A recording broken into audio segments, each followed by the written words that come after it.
Hey guys, what's going on? You're listening to the Venture Mentality Podcast. My name is Jacob O'Connor. Today we have Emile Steenveld joining us. Emile is a retired model who has modeled for some of the biggest companies in the world, such as Apple, Nike, Hugo Boss, Versace, and Calvin Klein. After the realization that modeling was not fulfilling him, Emile went on a self-development journey that landed him in Bali, Indonesia. Through his unwavering faith in himself and by taking action in the face of fear, Emile was able to create the lifestyle and freedom that would lead him to living his most purposeful life. Emile is now an emotional intelligence coach, mindfulness leader, as well as a transformational speaker. Emile has co-founded and founded various programs to help people overcome their fears and take action on their dreams. So please grab a pen and paper and enjoy this transformational interview with Emile Steenveld. Thank you. And what a great introduction. Thank you. So, as I found on my self-development journey, routines are essential for creating consistency and for getting results. So just what routines do you have, whether it be morning routines or nighttime routines? So Jacob, my morning routine, and so I have a morning and night routine. And for me, it's the key to me to being the most productive. Now, years ago, I used to think being so structured is kind of boring. You know, I used to see my father, he used to wake up at 5:30 every morning and do the same thing. And I was like, oh, I never want to be like that. What I really learned later on towards the years, especially with being an entrepreneur and even being a model, is that I had to be disciplined and I had to have a routine. Otherwise, I would not be the best version of myself that day. So for myself, like, I would make sure I always exercise in the day, because if I exercise, I got more energy. I put something back in my own cup, which was able to give out into the universe again, right? Right now, I'm so strict with routine and structure. It's like one of my favorite things. And you know why, Jacob? Why? Because when you think of structures, right? Everything is a structure. Everything is in place for a reason. Mm-hmm. Now, when you look at a house, right? If you look around your house, you're going to see, okay, there's a pole at the entrance of your door. There's a window. Everything has a frame. Everything has a purpose, and it's to serve something. Now, when you have a great structure and you have great routine, guess what? You're going to be putting out 10 times more things. You're going to be more fulfilled. You're going to be killing your goals, and you're going to be building the life that you want to have versus just waiting and seeing what's going to happen next. Now, my structure, I'll give you a little rundown of my structure in my morning, right? I usually wake up around 6:30 to 7 and straight away go to the bathroom, relieve myself, brush my teeth, sit for meditation, and then I'll go and have a glass of these vital greens, which is like a mixture of different greens to alkaline my body, right? I wait about 20 minutes, then I'll have a bone broth. I know it sounds weird. People are like, bone broth. But ultimately, the reason why I have organic chicken bone broth is because of your gut health. Now, when your gut is actually firing and working well, you're going to be in so much more flow with your body. And what I want to do is I want to maximize my health. So I make sure the first thing I do is I get liquids into my body. I make sure that I'm hydrated. Then straight after that, I go and train. After I train, only then will I come home and have my superfood smoothie. And it's got like recovery in there, like glutamine. I use vegan protein for myself personally. Mm-hmm. I'm not vegan, but I use this vegan protein. And then after, I put chia seeds, I put maca powder, what else do I put? Coconut oil. So all of these things are there to fuel my energy to get me to become the best version of myself that day, basically. Mm-hmm. Now, if I'm fueling great things into my body, guess what? I'm going to be able to put out 10 times more things. I'm going to be more creative. I'm going to be more focused. And then I do is I sit down for work. I'm not too heavy. I haven't had a massive breakfast where it's like I'm having breads and fatty foods. It's going to really take my mind out of the game. And then from there, I start work. I usually work from about 10. I take 15-minute break, not 15-minute breaks. I take 15 minutes and then I stop for 5 minutes. 50 minutes, I stop for 5 minutes. And you know why I do this, Jacob? Why? It's is literally so I can remain focused. Because what the mind will do is it'll get distracted and it'll get pulled in different directions. And one minute I'm looking at an email, the next minute I'm on Instagram, the next minute Facebook pops up. And because we do a lot of business through these different platforms, they easily pull you into their world. Right. So what I try to do is make sure that I stay 50 minutes on, 5 minutes off. And then from there, like I usually break around lunchtime and then I work another 3-4 hours. And then by afternoon, I'm walking my dog on the beach by about 4 o'clock. Mm-hmm. So I try to get in about depends on what's going on. If we're running an event or we're running a retreat, 6 to 8 hours, but focused work. And that's going to be the difference. Right. Exactly. Now at night, what I do is also, I like to have a night routine. So the night routine is as important as the morning routine. And the reason being is because when you have a night routine, you're not just flicking on your phone all the way up right into bed or watching something that's going to affect your sleep. So I like to have, I also have bone broth. My last thing I have is bone broth at night.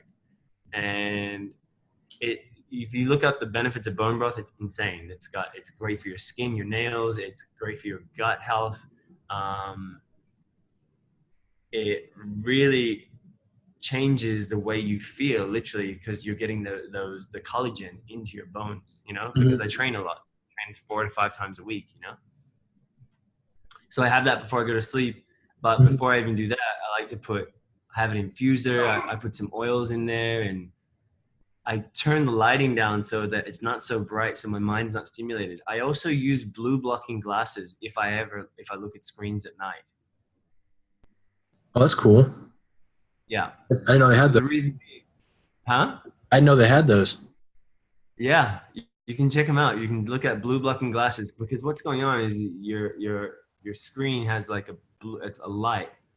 And it's stimulating your mind. Every time you look at your phone at night, it's stimulating your mind. So it's like, I don't want to stimulate my mind as I'm trying to wind down. Mm-hmm. And what I like to do sometimes also is like, I like to listen to Audible books. So I'm creating my habits now, Jacob, that I at least 20 to 25 minutes a day on something new. So it's either listening to an audio or watching a podcast. So what I like to do is I like to just let it play and I listen as I'm in bed so that's kind of my day on a rough basis. Wow, that's nice. The way that I've always thought about it is through discipline you gain freedom. Like some people look at discipline as like a negative thing, but I don't really believe in that connotation. Like personally, I'm still in high school and I've found on the last year of entrepreneurial journey that through discipline I've been able to get more done. So personally, I wake up between 3:30 and 4. And first thing I'll do is either a cold shower or I'll go work out, just something to get the blood flowing. I learned that from Milet. And once you get the body flowing, your mind just operates so much faster. They say the first 8 minutes of the day set the tone for the entire day. So whatever I'm putting in my brain, I make sure that it's got a positive influence on me. And it's crazy because I'll see a difference. Like I'll get into school that morning, and since I've been up since 3 already, like I'll notice that I am just operating so much faster. People are still sluggish. They're complaining about being at school and I'm firing on all cylinders. Absolutely. I mean, the saying that I have is that structure equals freedom. Right. The better structure you have, the more freedom you have to do what you want when you want. I completely agree. All right. So Confucius has a quote that goes, "The nature of man is always the same. It's their habits that set them apart." So with that being said, what habits have you formed? And for anyone who's struggling to break a habit or even create one, what advice could you offer to them? So with habits, right, it's not about getting rid of the habit. It's about stacking it. Mm-hmm. And James Clear says it beautifully in his book called Atomic Habits. And to establish a new routine is like, sometimes you're going to have bad habits. So it's like, okay, how do I counteract those habits and fill it with something else? So usually what's going to happen is that because you've been doing something for so long, your mind's going to want to just normally just go to that automatically, like on a subconscious behavior. So what happens is, it's like, I've been doing this so long, you don't even think, you just do it, right? So what you got to do first, you got to figure out what the habit is that you would like to stop or shift. Now, until you do that, you have to ask yourself, what's my empowering habits or effective habits? And what's my disempowering habits or ineffective habits, right? So there's a reason why we do every single habit, because we get something. Either it's instant gratification or it's a long-term gratification. Now, usually that we've been doing for so long is that, and it might not be effective anymore, is usually an instant gratification, right? Right. So what we want to do is we want to go, okay, what are the things that are not serving me that's going to connect to who I want to be? And usually how I do it is we stack a habit. So like the way you stack a habit is like you say, just say you wake up in the morning, right? The first thing you do is like, you wake up at 3:30 in the morning, right? Right. That's your cue. The first thing you're going to do to add a new habit in is like, okay, I'm going to drink a glass of water. And that's going to be every time I get up, I drink a whole glass of water. So I know I've already rehydrated, because you lose water in your sleep, right? Mm-hmm. Another habit could be like, as soon as I jump out of the shower and I dry myself, I do 20 push-ups. All right. So you see how you're stacking the habit? It's like, I already know I get out of the shower. I get out of the shower, right? Mm-hmm. I dry myself. I brush my teeth. That's what I normally do that anyway. So then I'm going to do 20 push-ups, right? So do you see how you're starting to stack certain habits? Yeah. So for say you've got a bad habit and you're like, okay, well, normally after, some people have this habit of like, normally when I wake up, what I would do is I'll check my phone. You know how many people out there do that, right? Right. A lot. Yeah, everybody. I reckon 85% of people do it, right? So instead of checking your phone, you're like, okay, well, what's the habit that I can do to counteract that behavior? Because it's not serving me. Because the moment I check my phone, the moment I get pulled into the BS of what's being shown in the world, right? Mm-hmm. Right. Now, if I'm not fully awake and aware, guess what I'm going to do? I'm going to pay attention to that. And whatever I'm paying attention to is downloading into my mind and changing the way I feel about everything that's going on around me. Right. So I have to be aware of what I'm feeding myself. So in that moment, I'm like, I don't check my phone straight away. What I do is I don't turn my phone on until I've done my first 3 routine structure, basically. So until I either exercise or I've done my meditation, I've drunk my water, then only then will I check my phone. That's great. I'm sure that's helped you a lot. Yeah, because now it's telling me, I'm telling it that I'm not a slave to it. Yeah. But at the start, what's going to happen with your habit? Your mind's going to try and negotiate with you. Mm-hmm. You go, come on, it's okay. Just check it. Just do it. It's okay. Because it's the instant gratification. You're always getting the instant gratification. Mm-hmm. And this is where you have to say, in the long run, this doesn't support what I'm doing, what I'm creating. Yeah, that's exactly on point with what I was thinking. Like, so I've always read that to form a new habit or to get rid of a bad one, you have to replace it. So like drug addict going from, let's say they're addicted to tobacco, they're going to want to replace it with something else. And it's a habit is essentially what I've read from Mel Robbins. It's a shorter neuro pathway. So like it's subconscious, as we say, because it's easier to do. Like your brain doesn't have to put as much effort into it. But when you're making a new habit, you have to consciously force yourself to do it. And so that, I think that's why so many people struggle to make new habits, is because it has to be a conscious decision, and that requires effort. Absolutely. But ultimately, this is the thing, Jacob, when people start to fully understand how their habits are changing everything they do, like that, it's crazy, right? Once I read this book, I mean, I've read different books on habits, but when I read James Clear's book, he really broke down the habits so well, to the point where it's your habits are everything. Your life is based today on your daily habits. Now, we can have goals, and why do some people get the goal and some people don't? It's based on their habits, your systems. It's the glue. It's a thing that you do on a daily basis. Now, when I explain like a millionaire, people are like, oh, I want to become a millionaire. I'm like, cool. What are you doing today that aligns with the structures and the routines of a millionaire? Because I don't just become a millionaire. I come from the habits and the rituals and the mindset of a millionaire, and I create the $1 million, right? Right, exactly. So you have to come from it. It's like, first you have to figure out, what do I want? Who do I want to become? What are my values? What are my vision? What's my vision? And you have to ask yourself why. And then when you know why, then you're like, okay, what are the habits I need to create in order to create this? Who do I need to become today Hmm. in order to make that happen in 3 years or 5 years or 10 years time, right? Right. They always say success leaves clues, and they always say to like look at like someone as a role model. So like if I want to be successful, and I define what success means to myself, I should look at someone who is where I want to be. And the reason that we can emulate their success is because we're not becoming them; we're just adopting the habits that worked for them. Yes.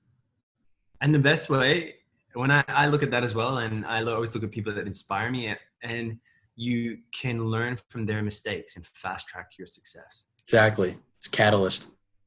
Mm.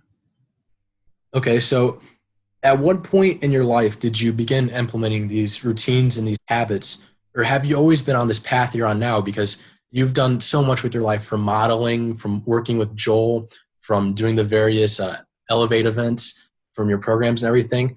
Were you always this way, or like when did it change and why? Um, I've always been a competitive in nature, and always in that space of like supporting and leading. Like I was captain of my basketball team when I was young. When I was your age, actually, I came to the States and I played for my, I represented my Australian team when I was under 17s. And we played in Cincinnati, Ohio. So I was always like train, practice, get better. Like I used to set up structures like in my house. I remember having pot plants in the front of my house. I had my basketball ring, and I Mm-hmm. would do it by myself because I was so fixated on getting better. So I can remember, that's the earliest time I remember being like so fixated, like I want to get better. I wanted to be Michael Jordan. You know what I'm saying? Yeah. Like every kid. And I was like, for me to become better, you got to practice. So I developed this from quite a young age of like developing methods of getting better and practicing over and over and over again. But really, when it came down to it, hang on 2 seconds. Sorry, Jake. And structure came at quite a young age. You know, I was practicing basketball. I loved practicing. I loved getting better at things. I loved improving. But also the way I started to develop from that into my business, or I always ask myself, how can I become better? How can I be more effective? Mm-hmm. That question has supported me in getting more answers. And I always looked at the top people to see what are they doing. Like even before I became a model, I'll be honest with you, at the start when I first got asked to be a model, I was so shit scared of rejection. I didn't think I was good enough. And I was like, well, maybe I need to be more muscly, or I need to have this. And every excuse under the sun came because I was actually just scared of rejection. And what I learned from the modeling industry is that everybody goes through the same kind of feelings at the start. Like when you don't know how to do something or you've never done it before, naturally your mind's going to go, ooh, I don't know if you can do that. And we think that it's going to feel a certain way, but it never does. Mm-hmm. You get confident at it, and then you're like, oh, that's what it feels like to be confident. And then you remember that person that just first starts, and you're like, oh, I remember when I used to be in your shoes. Now, when I first developed my routines and structures, it was really when even when I was becoming a model, and I was like, okay, if I'm going to become a model and I really accept it, I'm like, I'm going to do this. I'm going to go all in. And that means training. I'm not drinking anymore. I'm not partying anymore. Like I really focused on that. And I looked at all the people that were the top models. I was like checking out, I was looking at magazines. I was seeing how they pose, how they pose. And it sounds crazy, but I was like, you gotta study the best to be the best. Right. And in the end, it's never about competition, because I knew like I'm different to them because everybody's different. But I had to ask myself, how am I going to be different than every other model out there? Now, when I go to a casting, how are they going to remember me out of 200 models? Mm-hmm. So I had to make sure I knew how to build connection. I really Right. focused on building connection and rapport in the first 5 minutes of me meeting people. So Mm-hmm. I started reading. self-development books back then. My mom's a psychologist. The first book, one of the first self-development books I got was something about build the best communication skills, connect to anyone you can. And from there, it just got me into the point of like learning how to show up in a way that allows people to connect, but also know that every time you connect, they're going to remember you because you actually listen, you pay attention. What's the difference between you and every other person that you're going to interview is how you ask questions, how you actually reframe it, and then also how you put it out there, right? Mm-hmm. Wow. So yeah, it was one of those things where the modeling really taught me that it's like no one's going to book you until you believe in you. Mm-hmm. And really support that and get over the rejection. And it was, I stopped focusing on rejection and started focusing on connection. Wow, that's crazy. I'm so glad that you took us through your kind of journey there, your story, because I feel everyone has a story. And I thought it was neat Absolutely. with your basketball. You said that's where you found most of your discipline. And I'm the exact same way. Like I was the little kid in the street with the cones who wanted to be Michael Jordan and everything. And it really taught me a lot. It applies in different areas of your life too. Like it's not just if I do this workout, like, and I'm getting better, it's like all of a sudden I'm going to be more detailed when I'm at school, because if I can go this hard at basketball, why can't I go this hard at school? Why can't I go this hard in my relationships? Absolutely. And I'll tell you something else. When I first started working out and staying disciplined with my workouts, I stayed disciplined with my eating habits. When I Mm-hmm. did that, subconsciously telling me that I felt good about myself because I started to, what I said, I followed through with. And when I do that, I build trust. And when I build trust within myself, I build confidence. When I'm Exactly. building confidence in myself, I step into that place. When I'm going to a casting, I feel confident in myself because I follow through. Mm-hmm. And every time I follow through, I'm showing myself that I'm worth it. So that story about not good enough that I used to have, Right. it dissipates Mm-hmm. because I stacked it with a new habit, Mm-hmm. a new belief, a new system for myself. Right. And every time that I booked the job, and I was like, cool. And then I would make sure, this is what the saying I would say to myself: you make sure every job you do on a modeling job, I would to make sure that I was the easiest, most professional model they've ever worked with. So Uh-huh. I'd ask myself, what's the traits of that? How would I show up? I show up on time. I'm effective. I'm on point. I'm professional. And that rebooked me more jobs. Now, everything I learned in the modeling industry, I take into my entrepreneurial, like into my businesses now. Mm-hmm. And I'm telling you, it works. Yeah, a lot of that has to do with the promise that you're keeping to yourself. Like, I am worth it. I'm going to put it in. And like, once you start seeing that I'm going to put in the extra rep at the gym, all of a sudden you're putting in the extra time in your relationship. You're putting in the extra time in your business. It all carries over. It's all interconnected. Yeah, absolutely. And it's fun, especially when it's in alignment with your values. Yeah.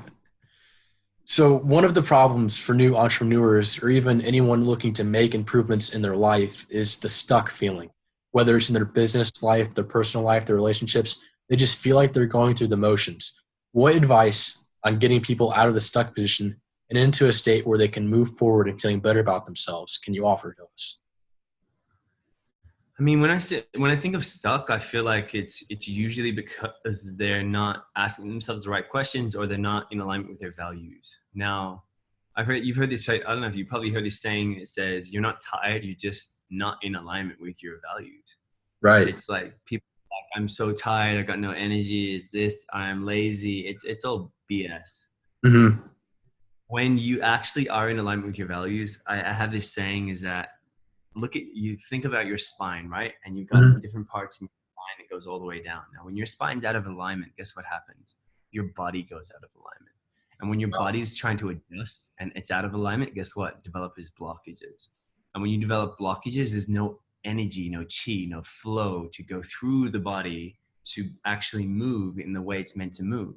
So that's why they go to a chiropractor and it realigns you, right? It cracks your Mm-hmm. spine and it realigns you. So your body actually functions because your spine is the main energy channel of your body. If that's out of alignment, guess what? Your hip goes out of alignment, or your shoulder goes out, or your upper back, right? Now, Yeah. It's exactly the same thing with your values. If your values are not in alignment, you don't know your values, then you don't know your worthiness. If you don't know your worthiness, guess what? You take jobs that you just do it because I'll just do it for the money. Or you sacrifice your values because you want approval or acceptance. Or you just go with the flow because you're not actually distinguishing what you really want. Mm-hmm. Now, the moment I understood my values, the moment I stopped allowing excuses to take over me. Now, the biggest thing is a lot of people don't want to get uncomfortable and they don't want to feel like a failure. Mm-hmm. So I'll just stay in my comfort zone, and this is why they're stuck. And it's like, I got no motivation. And this is why motivation is actually BS as well, bullshit. There's no such thing. Is motivation is relying on something external. Right. And you're committed to yourself, you're going to do it no matter what. Uh-huh. Now, days where you probably get up and you're like, I don't feel like having a cold shower at 3:30 in the morning, but you do it because you're committed. And the moment you stay committed, guess what you're telling yourself? I'm doing it. I'm following through. It's reaffirming who I'm going to be in this world.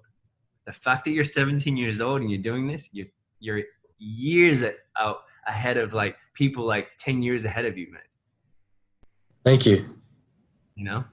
So I love that analogy about the spine. I'd never heard that before, and I'm definitely going to remember that. But, as everyone looks out and there's all these cliche sayings like, let your passion fuel you and stuff like that, like they're overused. But I really believe that let your passion fuel you, because as we talked about motivation, that's an external stimuli that you're going to let drive you. That burns out. But your passion, that's internal. That is like your values. It's why you're doing it. And your passion is not going to die. It's going to get you up in the morning when you don't feel like it. And whenever you do it in the morning and you don't feel like it, like personally, when I go take that cold shower and I'm staying there contemplating, like, is it worth it? I could go back to bed for another 2 hours.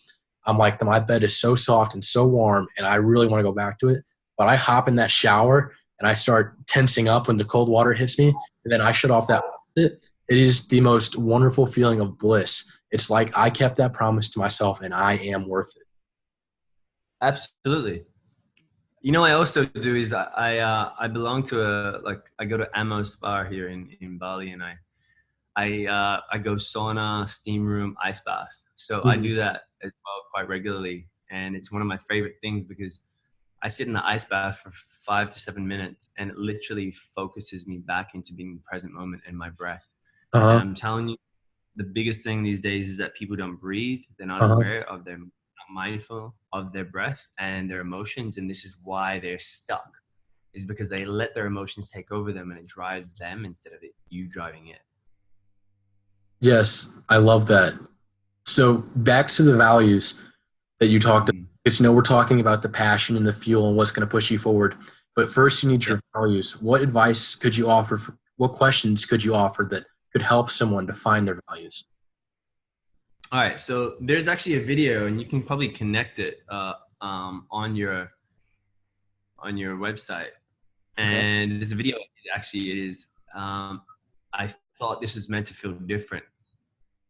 Signing off society. And I actually do a whole intro about people living because they're wanting external feedback or wanting to be accepted or wanting the house or the car or because then that will make them happy. Right. Right. And it all comes down to your values. So in that video, I actually say that a great way to find your values is think of 5 people that inspire you. And when you think of 5 people that inspire you, I want you to think of 5 values that they have that is inspiring. So for example, I had Will Smith on my list, right? And in my head, I was like, well, why do I like Will Smith? What inspires me about him? And it's actually the fact that he's charismatic. He doesn't care what people think. So he's a realist, and he's just goofy, right? So that's freedom, right? Yeah. And his work ethic is insane. And one of the biggest things, he's successful because he literally lives the way he wants to live anytime he wants. And he shows it. And that's why people love him so much, because he's literally one of those guys where people are like, oh my God, he's so charismatic, but he makes fun of himself. Right. So in my head, I was like, I wrote 5 values of him, like work ethic, his humor, he's a realist, And when I did that, I wrote down, all right, so coming back to the values, the whole point of it is you write 5 people that inspire you, you write down their, and then what you're going to do is you're going to have 25 values in front of you. And what you'll start to see correlation between the 5 people that you chose. And then when you see them come up a couple of times, you'll see, you know, them come up on other people. You'll be like, okay, that's why I like that value. These are the values I'm going to work on. And it's a combination, right? So you get to see it. And it's a cool exercise. Yeah, sounds like it. I'll definitely put that link whenever I drop the video. But just for anyone wondering out there, what are your 5 values, for example? So my values are, I have 6 right now, right? That I focus on. And so I usually choose 6, and then I choose 3 that I hyper focus on, and then 3 that I'm kind of, they're still in the back of my mind, but I don't focus on them until I've mastered the other ones. But what I mean by master is you have to action each value weekly, monthly, yearly. Like there has to be, or even daily, you have to see, go, am I practicing this value? Because with no practice, there's no result. So my top value is courage right now. And the reason being is because every time I'm afraid to put something out, or I'm holding back because of the old perfectionist story that I have to be like, no, you put it out because you're being courageous and you're allowing people to see you for who you are, even if it's not perfect. Right? Right. Next value of mine is flow. And I ask myself, how can I be, you know, flow state, right? You play basketball, right, Jacob? Yeah. Times where you play a game, right? And you're like, you're just hitting those shots and you're not missing. And you're just like moving and you're defending well. You're getting the rebounds. You just like, and you come off the court and you're like, I got 20 points, 5 assists, 5 rebounds. You're like, man, I just killed that game. You weren't even thinking, am I going to get it in or not? You were just Exactly. flow. So that's a big value for me, dude. So when I'm in flow with work, that means I'm fully immersed in what I'm doing. And when I'm doing that, then I'm getting 10 times more. I'm way more efficient. I'm way more effective. So flow for me is like a massive one. So I ask myself, how can I be more flow? And that comes down to making sure I'm in routine, making sure I'm structured, and making sure I'm getting what I need in order to keep myself in that space of flow. My next one is health. I'm 36 years old this year. Ultimately, I want to be in the best shape I can be, mentally, emotionally. So not just like in the gym, but I also do yoga, and then I counteract that. And I do boxing or Muay Thai, or I surf. So I need to make sure I'm moving the body all the time, because when you're moving the body, you're moving your energy. Energy or motion is just energy in motion. So if I'm moving my body and I'm constantly in flow with my body, then guess what? I'm going to be constantly in flow outside of my body. And that's just a direct reflection of how I am from the inside. The next value is consistency. How can I be consistent with whatever I do and stay focused? And I had to add in fun. And the reason being is because the more fun I have, the more flexible I'm being, and I'm not so serious and it's not so rigid. And in the end, if you're not having fun, what is the point? Right? We still need to have fun. We still need to do things that are not to do with work, but also to do with going, you know what, I'm going to go for a hike, or I'm going to go for a surf, or I'm going to go, you know what I'm saying? You want to play, add play into your life, because, you know, as a 17-year-old, it's great. I love the fact that you're super focused, you're on point, you're in your routine, but don't forget to have fun. Right. You want to enjoy the process and the journey and not just the destination, because what's going to happen is you're going to constantly get your goal, and you're going to go next. What's the next? And honestly, you're going to miss the point. We don't want to miss the point. We want to enjoy the process. Like you're saying with fun, whenever I started this, like I was going hard 24/7, and I still am, but I was finding that I was starting to get a little bit burned out. Like I was going to keep going, but it was like I was getting a little bit tired of the exact routine. And so one of my values that I've begun to adapt is spontaneous. So like I'm in the moment doing something, and maybe something that I would usually say no to, like going like hiking somewhere, something random like that. I'll just like count backwards, 5, 4, 3, 2, 1. That's how I beat my habits. And then I'd say, I'm going to be spontaneous and I'll just go do it. I'll set aside an hour. I'll have fun. And I come back and I find I can work harder then. I'm more into it. Nice. You have to. Mm-hmm. We have to have fun. We have to play. You know, when we're having fun, we're not thinking about what we look like. You know that, right? Right. We're not thinking about who's watching us or this and that. We're actually just in the moment. And that's the most powerful place you can be, is in the moment. That is I so don't think powerful. people realize how much presence can change your life. When you fully are being present and mindful with your thoughts, feelings, and emotions, and in that moment, you are your most powerful. Mm-hmm. I completely. So, yeah. So when you're having fun, you're like, you really are in the moment. Mm-hmm. Okay, so I have one more question, but before that, where can we find you? Like, where do you, if we want to reach out, connect with you, learn more about you? Because this guy has a lot of great stuff to offer you for anyone who's listening. Where can we find you at, Emile? So you can go to my website, which is www.emilesteenveld.com. You can also find me in the same thing, Emile Steenveld, on Instagram and Facebook. Okay, sweet. I'll put the links in put the links if I drop this. So Awesome. I have one last question, and that is, this is my end all question. When you die, the only thing that matters is the difference that you made on this earth. With that being said, what do you want your legacy to be? What do you want to be remembered for? I would love to be remembered for the guy that was able to support humanity on a deeper level of transformation. That's powerful. Yeah. When I think about transformation, for me, it's like, it's why I do what I do. My Mm-hmm. favorite is people transform right in front of me from who they think they are to where they want to be. Mm-hmm.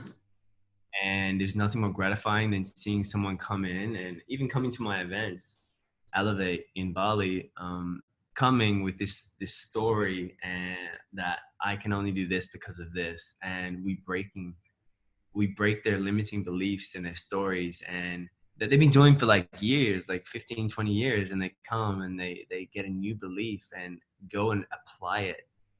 And not just that, they do it with their children. Mm-hmm. And that's the most gratifying thing to see.